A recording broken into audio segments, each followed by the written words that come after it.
Hi, HRN listeners. We're celebrating our 15th anniversary, and we have a really fun campaign and an ask for you. This 15th anniversary tour is aiming to bring you closer to unique food and music experiences in some of the most exciting cities in America. All the while, we're raising funds to support our work empowering the next generation of food systems storytellers through our fellowship programs. Here's how it works. Donate to HRN and be entered into a raffle in the city of your choice to win a dinner for two at a noteworthy restaurant and tickets for two to a concert at a prominent local venue.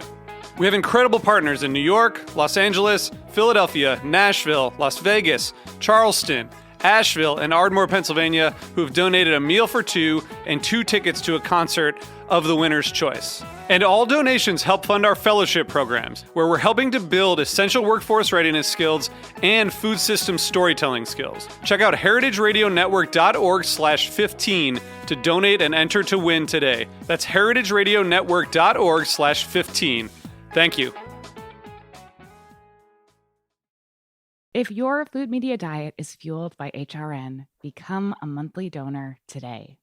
Visit heritageradionetwork.org/donate.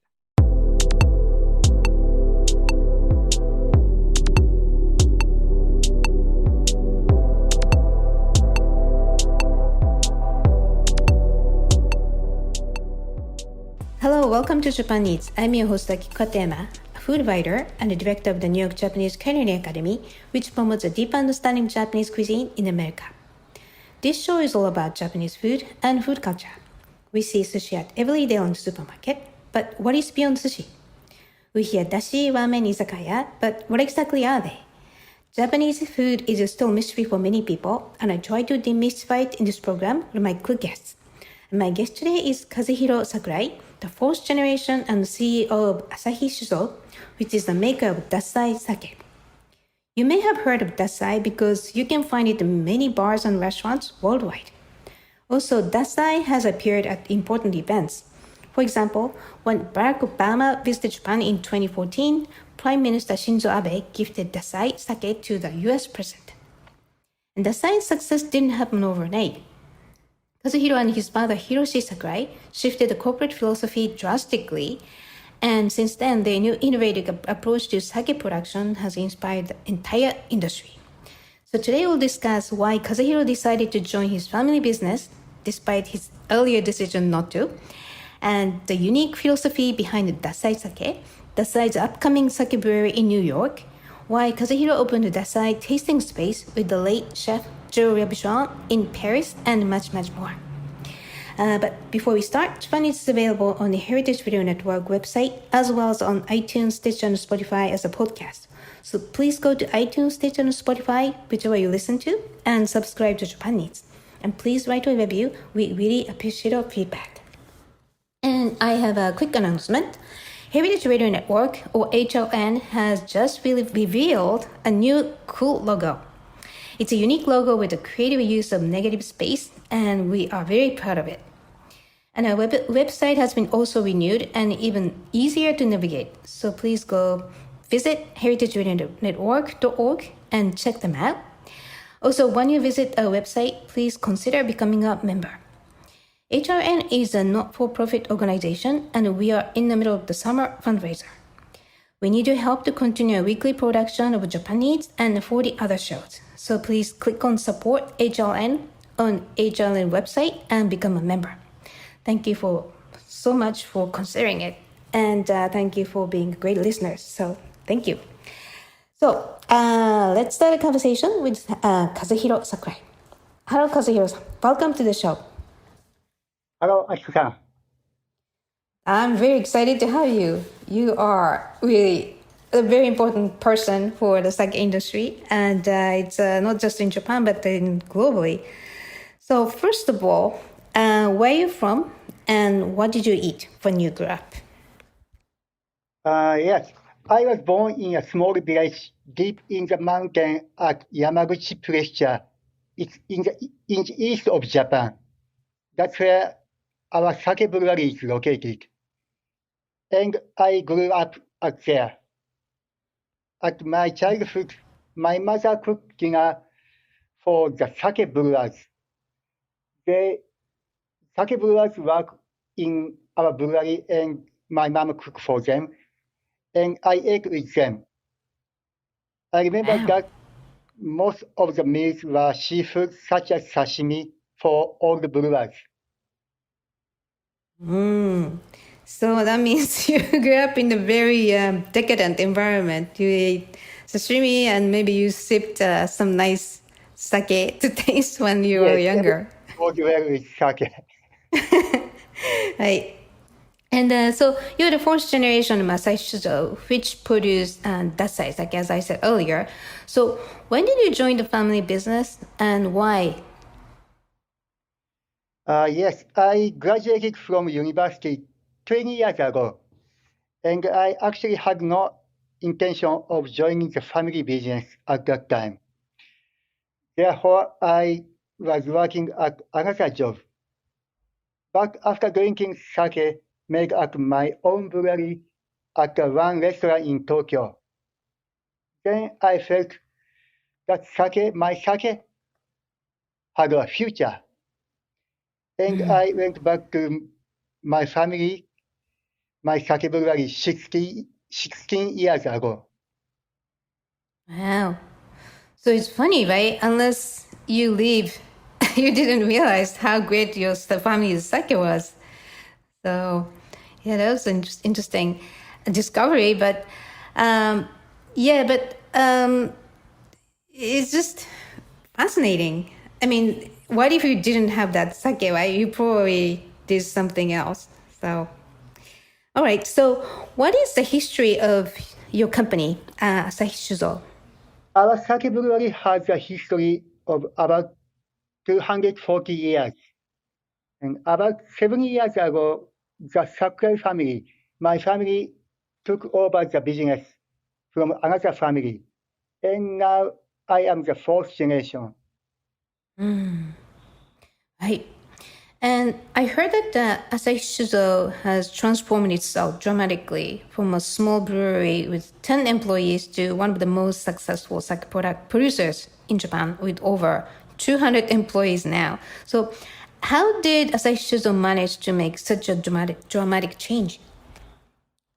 The main reason is that we changed our brewery policy from making cheap sake efficiently to making only sake that we believe delicious. This change was initiated by my father, Hiroshi Sakurai, the third generation. Our sake gradually changed from cheap table sake to Junmai Daiginjo. And over the next 10 years, about 10 years, we all of sake produced by our company was converted to Junmai Daiginjo from cheap table sake. And the company became a sake brewery specializing in producing only delicious sake, which was accepted by customers. And Right. that makes the brewery so big today, like today. Right. Yeah, so I saw that there used to be the cheap sake producer, like you said, it's called like a regular sake called Asahi Fuji, I think. Yes, Um, Asahi Fuji, yes. right. And then there used to be like sake used to be like to drink and get drunk, but now it's about sake to taste delicately.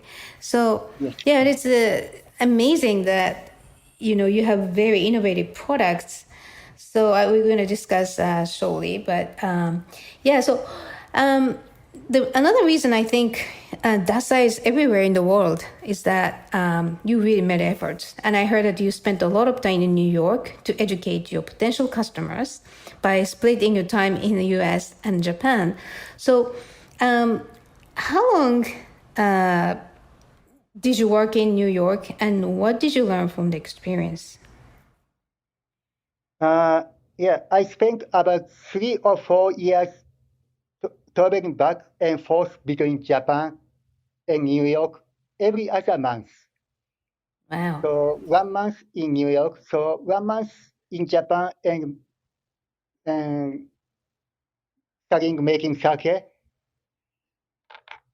And my goal was to introduce our sake and convey direct information from the brewery to the customer and make them fans of Dassai sake. Right. The reason of our sake spread to New York was not because of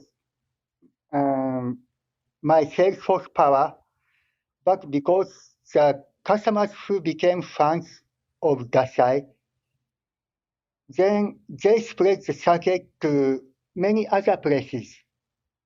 Customer introduced our sake to many restaurants. Oh, wow. Yes. Oh, that's amazing. Right. Well, I heard that. Go ahead. Yes.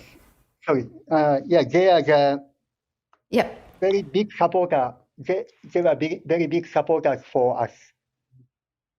Right. So I heard that one of the sake breweries, the great sake brewer, tried to get into the American market, and then the sales was left with, one of the big distributors in New York, not a Japanese distributor, but the major American distributor.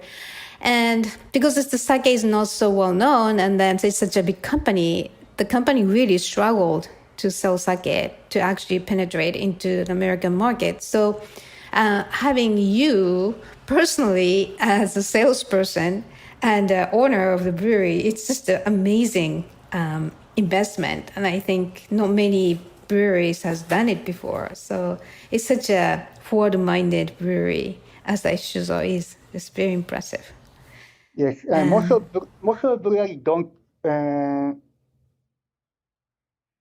Not president or a brewery owner didn't go to United States, but at that time only I was the people from sake brewery. So Right. yeah, it is very good for us. And also, I heard that you actually personally visited bars and restaurants and retail liquor stores, and then without appointment, you just visit and try to sell. That's nice. So it's just kind of American success story to me. So congratulations. Thank you. So, so what is the sake making philosophy of Asahi Shuzo? Yeah, our philosophy is actually very simple. Make good sake. It's our philosophy. And to achieve this, we use everything.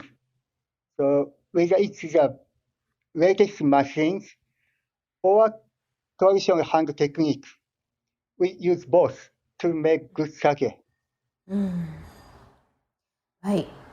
Well, it's easy to say, but hard to do. And obviously, you succeeded in doing making wonderful sake. So we'll take a quick break here. And when we come back, we dive into Dassai's innovative yet very authentic sake. So please stay with us.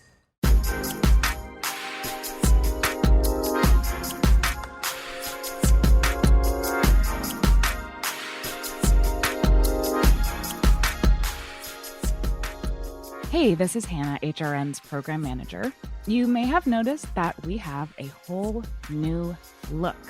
We also launched a new website that's going to make your listening easier and more enjoyable than ever before. HRN is the original food podcast network. And as we enter a new chapter in our 12-year history, I want to ask you to invest in HRN for the long haul. If you rely on this show to fuel your food media diet, become a monthly sustaining member today. Our members keep the voice of America's food movement alive and kicking. Your donations support this podcast along with 40 other shows on Heritage Radio Network. Your contribution helps give HRN the security we need to stay on the airwaves throughout the pandemic, and your continued support is allowing us to reopen our studio. Plus, we like to give our regular members special treatment.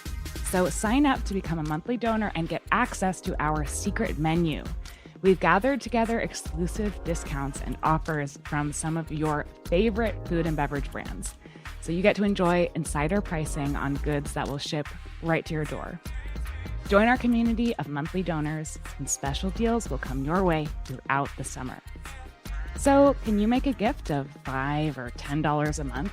It'll show me and our whole team at HRN how much this podcast and food radio in general means to you. Become a monthly sustaining member today at heritageradionetwork.org/donate.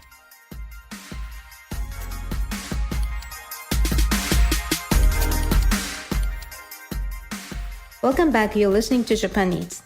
I'm your host, Aki Katayama, and my guest today is Kazuhiro Sakurai, the fourth generation and CEO of Asahi Shuzo, which is the maker of the famous Dassai sake. So let's talk about your products. I heard you only make Junmai Daiginjo. So for listeners who are not familiar with Junmai Daiginjo, the Daiginjo is a very refined type of sake, which is Daiginjo, by milling down rice grains to at least up to 50% to express the pure flavor of rice. Also, Junmai sake means it's made only with fermented rice as opposed to being added distilled natural alcohol. So there's a good reason to add distilled natural alcohol for like a texture and the stuff. But so it means that it's a very pure, sophisticated style of sake. That's Junmai Daiginjo. Anyway, so my question to you, Sakurai-san, it's so why do you only make Junmai Daiginjo? Yes, because Junmai Daiginjo is the easiest way to express the kind of sake we believe it's delicious. Actually, we love sake very pure and clean taste and fruity aroma. The Junmai Daiginjo can make this kind of aroma and taste. That's why we make only Junmai Daiginjo. Right. Well, okay. So that's the expression more elegant, pure flavors. Because by milling down sake rice grains, you kind of remove outer protein and fat that could add some more like impure flavor elements, right? So, but then the question is, you really have to use good ingredients to make great sake. So, and then you only use Yamada Nishiki rice to produce sake, which is known as a very difficult sake variety to grow. Also, you have your own rice fields of the Yamada Nishiki rice grains. So why do you use only Yamada Nishiki? Yeah, my father tried many kinds of variety of sake rice, but the Yamada Nishiki is one of the best for the taste and aroma of our sake. It's a very necessary part of sake that we believe delicious. So how do you describe Yamada Nishiki flavor? If we use Yamada Nishiki, we can make very sensitive and soft sweetness. Not too strong taste, but very soft and sensitive sweetness and very fruity aroma. Right. So then as a result, how do you call the style of Dassai sake? Style of Dassai sake, we think our sake is, in my image, it's very elegant and sexy. Sexy. Yes. So, okay. So what do you mean by that? It's like, I definitely understand elegant, but sexy is something to ask you to want more, or how do you describe that sexiness? Yes, sometimes in Japan, we describe sake for like masculine or male or sensitive like females. For us, our sake is image of our sake is like a female. It's very soft and sensitive, not too strong. Right. Yeah, okay. So, like, for example, if you just compare that style of sake with wine, so like big and Cabernet, like Californian, very tannic, high alcohol, that's kind of more like male style. Versus female style is more like Pinot Noir, like very soft tannins and kind of like mellower. So, okay. I didn't know. I mean, the listeners didn't know. I mean, and in Japan, they say joseifu, danseifu style, and it's like a male female. That's very common expression, like you said. Okay, so so and then let's talk about the example of Dassai Sake. So you produce very innovative products without losing the authenticity of Japanese sake. So good example is your Junmai Daiginjo Migaki Niwari Sambu, or in English is Dassai 23. It's a mind-blowing sake for its level of rice milling rate. So Niwari Sambu means so majority of sake rice, sake grain is removed. Only 23% of the rice is remaining. So it's a bold milling rate. So could you tell us why you made Dassai 23? Yeah, at first, when my father created Dassai 23, we started from a business point of view. He wants to make the most rice polished sake in the world at that time. However, it became our flagship sake because Dassai 23 had a deep taste without any muddy, unclear flavor due to the polishing of the rice. So we love that taste. It suits to our desire. Right. And I heard that, I read something about this whole history also. And at the beginning, you planned to make 25% remaining, meaning milling rate. But you heard that somebody else was 24% milling rate. So you decided to make it 23%. And then, so that person who was milling the rice was just exhausted, but you just convinced the person. So to reduce that 2% from 25 to 23%, it took the person for over 24 hours. So it's just amazing how strategically you persistent. And I hope he's still there working for the company. Okay, so then how do you describe the taste of Dassai 23? Dassai 23 is a very, very clear taste. We remove almost all of no good part, impure part of rice. So the taste is very pure and have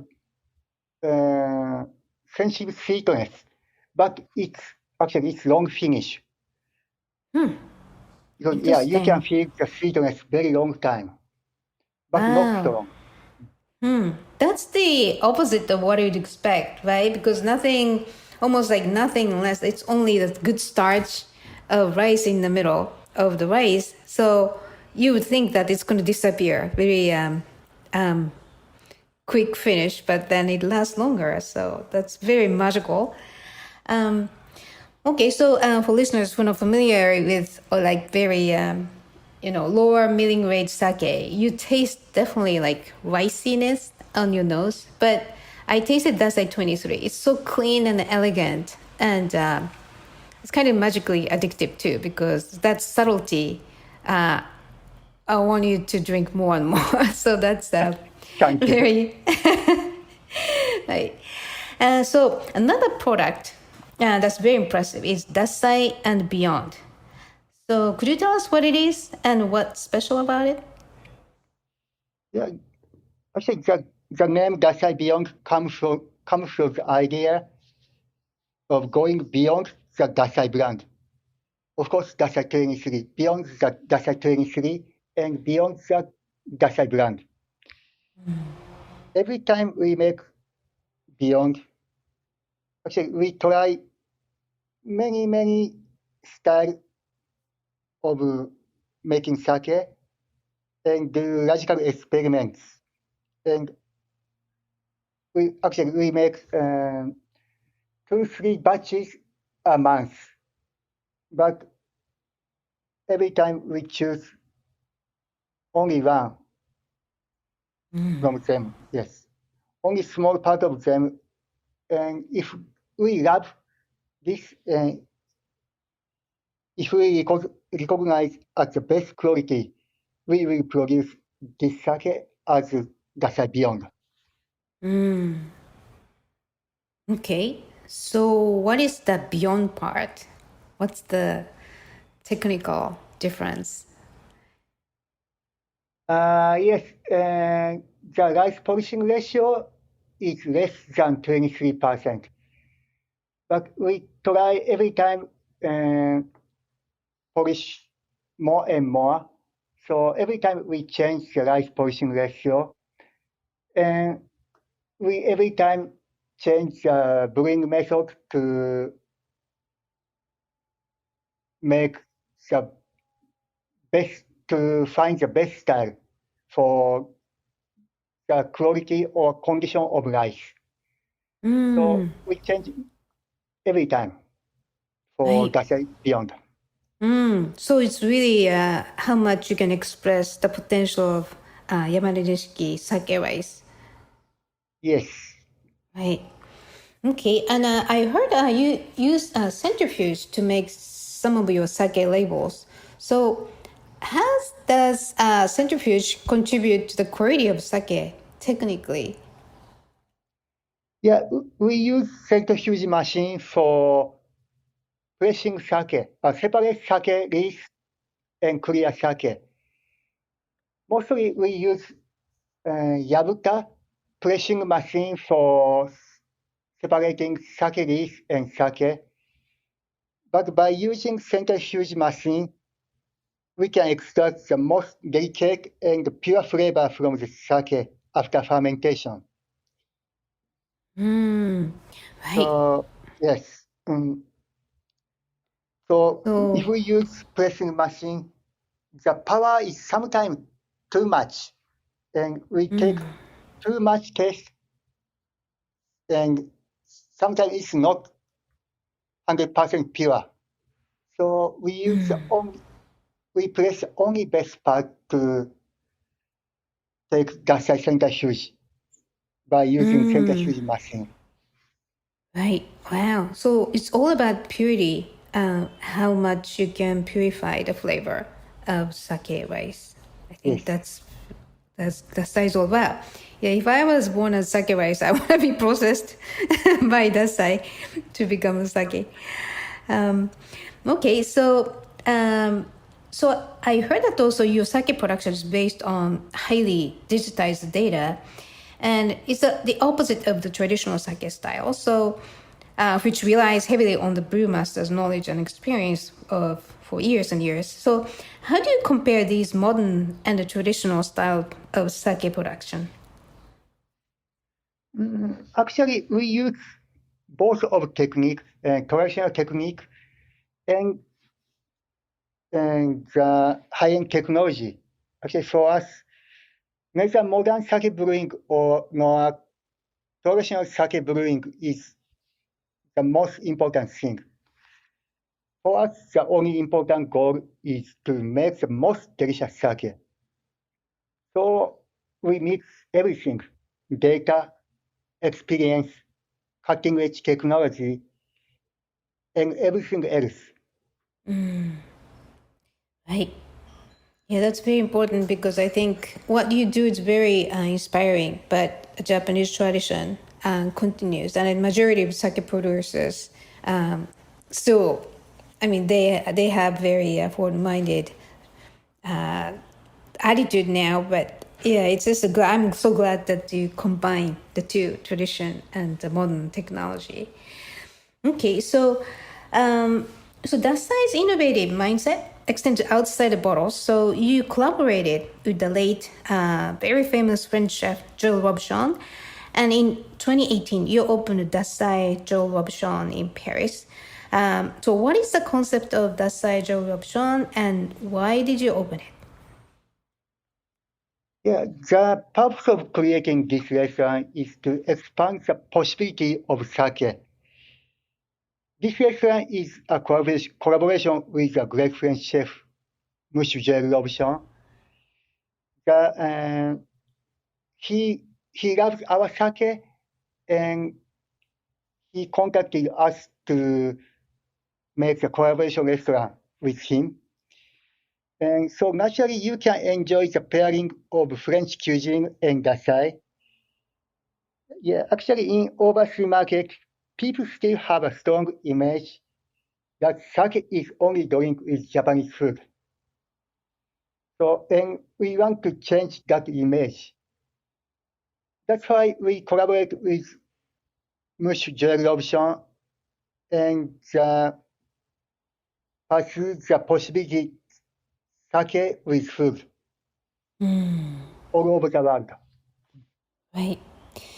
Yeah, so Monsieur Robuchon was really famous for being a fan of Japan and Japanese food culture. And I think he was one of the first chefs who introduced sake to their own cuisines.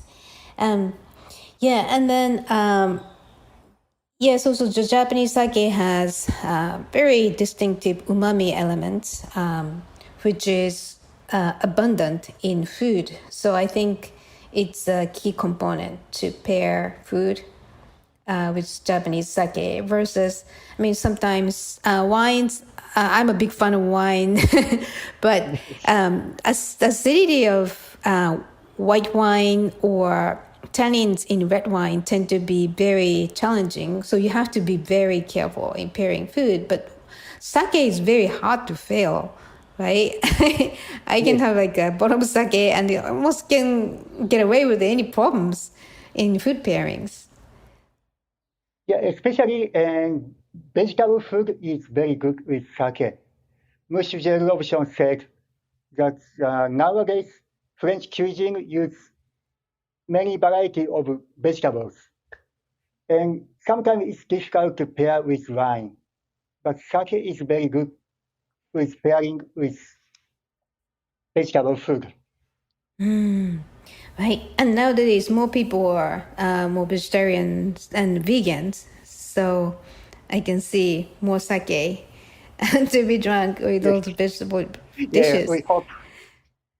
Right. So I heard also that you've been building a sake brewery in New York, which is very exciting. So what is the status of the project and what is the goal of the New York brewery? Yes. Now we froze our project for the last year due to the heavy impact of COVID-19.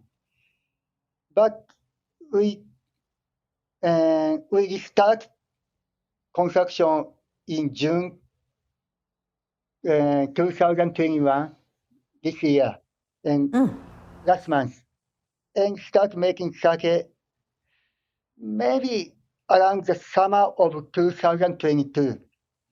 Wow. Actually, the goal of this sake brewery is to make the best sake possible in United States environment. Wow. Actually, the environment in United States, like water, air, and humidity, and everything is different from Japan. So we don't want to make the same taste as in Japan, but we want everyone to drink the best sake we can make in United States. We can do our best in United States. Wow. Oh, that's very exciting. So, are you going to distribute the sake only in the US from that you make in the new brewery in New York? Yeah, no, actually, we sell our sake in United States, and also we export our sake from Japan to United States. So US people can enjoy both. Right. Or maybe we're going to export New York sake to Japan, which could be interesting. Yes, maybe in the future, but maybe first stage we won't be able to make amount of sake, so we will limit to US market, maybe. Okay. And also another interesting point about this project is that I heard that you were invited by the Culinary Institute of America, which is called as, the CIA and Harvard of the culinary education. So is that true? Like CIA wants to work with you for educating students about sake? Yes, they invited us to New York for making sake brewery. So now Japanese food culture is expanding more and more. So CIA wants to study Japanese food, and they collaborate with some cooking school in Japan, and they also want to study about sake. So that's why they invited us to make sake brewery in New York. And now we are collaborating to make sake class for CIA students. Wow, that's interesting. Okay, so please keep me posted. I really want to know what's going on for that aspect of the project too. Okay, so COVID-19 has been very negatively affecting the sake industry in Japan, and you courageously placed an ad in a leading Japanese newspaper, Nikkei Shimbun, to call for more reasonable government strategies for regulating restaurants and bars industry operations. So I heard that the industry and Japanese consumers supported you very strongly. So for listeners who have not read the ad, what are the issues about the ad, and what do you think should happen? Yeah, at that time of this ad, Japan had and actually continues to have a ban of the serving of alcohol beverage in all kinds of restaurants all over Japan as a government measure. And actually, the not drinking sake, not drinking alcohol is not very effective for COVID-19, but they stick to this just government measure. So we believe that if the situation continues, the restaurant business will not be able to survive. So we call for a change in policy, taking into consideration the number of infected people, the style of restaurants, and the status of infections disease control. Right. Well, it doesn't make sense, but I think my guess is that if you don't let people drink sake, they don't stay in the restaurant too long.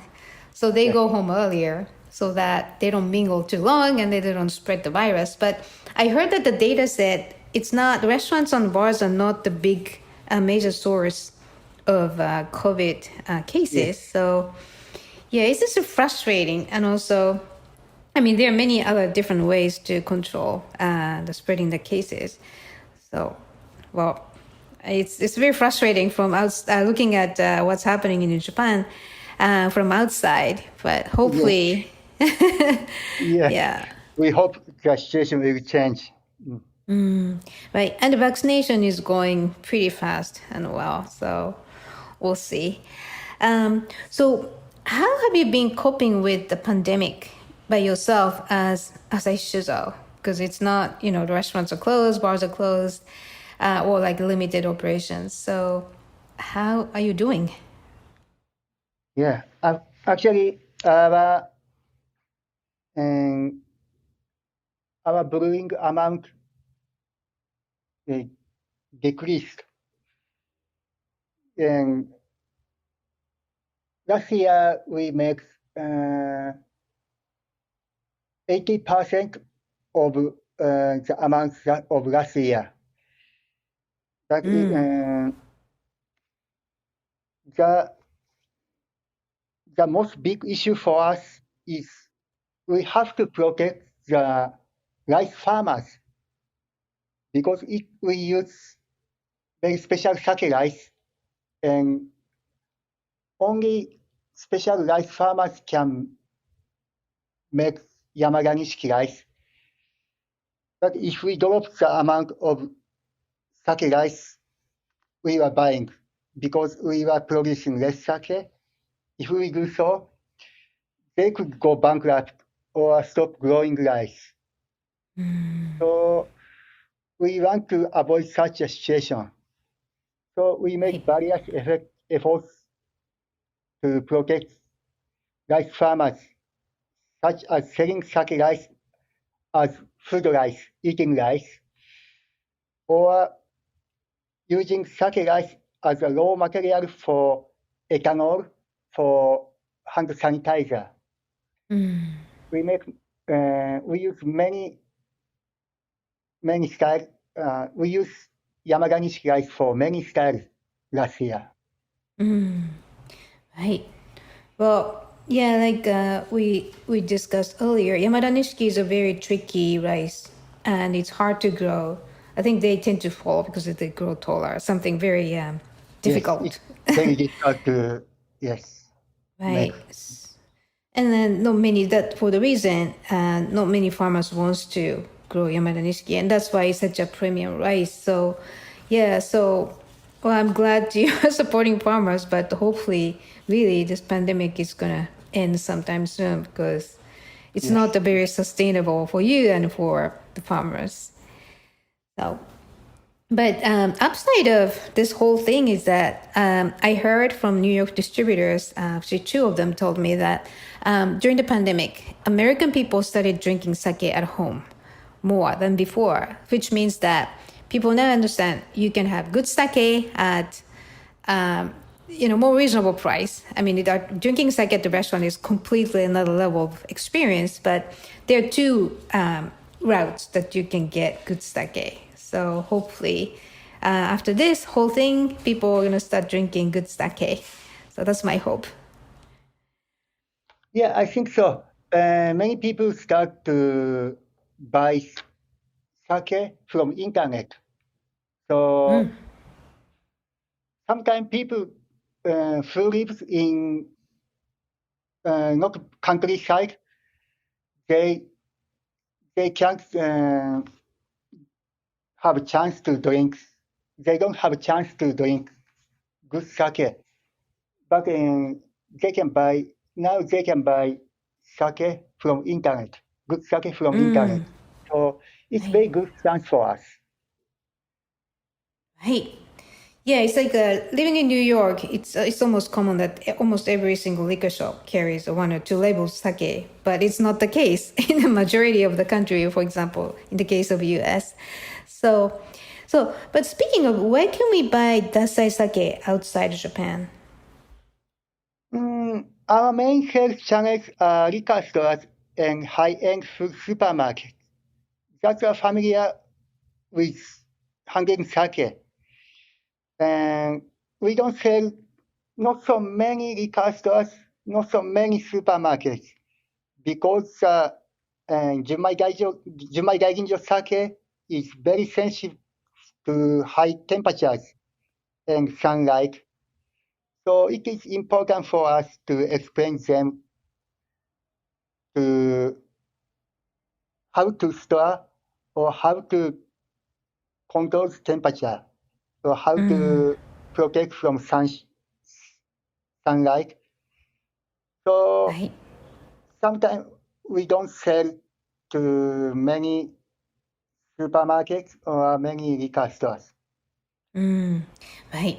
Yeah, it just changes the whole thing because I think ideally from the door of the brewery to your table, they should be refrigerated properly.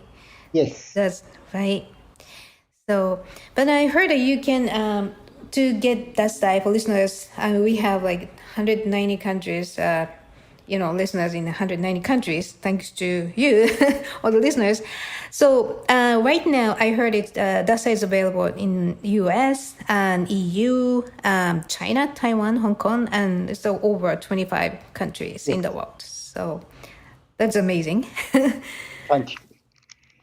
Right. So, all right. So, what are your plans and or dreams? I heard that you want to make Japanese sake to be enjoyed when you start traveling to other planets, even like Mars. Yes. Now, at the first stage, we were very small sake brewery in countryside of Japan. Then we start to selling our sake all over Japan. And now we are selling our sake to more than 25 countries all over the world. So we believe that very delicious sake can overcome the borders and cultures and the countries, everything. So we try to make our sake better and better. So every time we make better sake than yesterday or last year. And we want to introduce this delicious sake to all over the world. Luckily, in COVID-19 period, our exporting sake to overseas has become a big part of our business, and our overseas sales have become larger than our domestic sales in Japan. Right. Yeah, it's a very good chance, and we'd like to export more and more for all over the world. Right. Yeah, like you said, now the internet is really making everything much easier. Yes. So, right. And I heard it's a kind of a joke that, Mars can be the place to grow like some plants, strong plants like the soba plants, the buckwheat plants that can grow very fast. And then they can probably sustain with a little bit of water or something like that. So maybe you can distribute. Oh, actually, Jeff Bezos of Amazon is flying to the space, I think next week. So you can give it to Dassai and he's going to sell it to everywhere in the universe. Good idea. Right. Okay. So, so where can we find your updates online and social media so that you can discover more of Dassai innovative mindset and amazing products? Yeah. Now we have our Instagram and Facebook, so you can find us on Instagram and Facebook by searching Dassai_International. Dassai International. So you can find our information. Okay, so Dassai is Dassai and Dassai International. Yes. Hey, great. All right, so thank you so much for joining us today, Kazuhiro-san. I know it's very late in Japan, so I appreciate your patience too. No, it's I really enjoyed this conversation. Yes. Yeah, me too. So please come back. All right. Yes. So, listeners, if you have any questions or comments about the show or suggestions for short topics or guests, please contact us at japaneats@heritageradionetwork.org or akikokatayama.com. Japan Eats is a weekly program and always available at heritageradionetwork.org as well as on iTunes, Stitcher, and Spotify as a podcast. And so, thank you for listening. I will see you next week.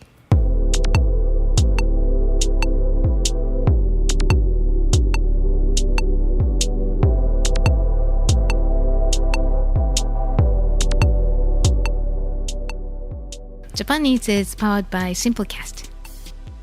Thank you for listening to Heritage Radio Network, food radio supported by you. For freshest content, subscribe to our newsletter. Enter your email at the bottom of our website, heritageradionetwork.org. Connect with us on Instagram and Twitter at heritage_radio. You can also find us at facebook.com/Heritage Radio Network. Heritage Radio Network is a non-profit organization driving conversations to make the world a better, fairer, more delicious place. And we couldn't do it without support from listeners like you. Want to be a part of the food world's most innovative community? Subscribe to the shows you like, tell your friends, and please join the HRN family by becoming a member. Just click on the beating heart at the top right of our homepage. Thank you for listening.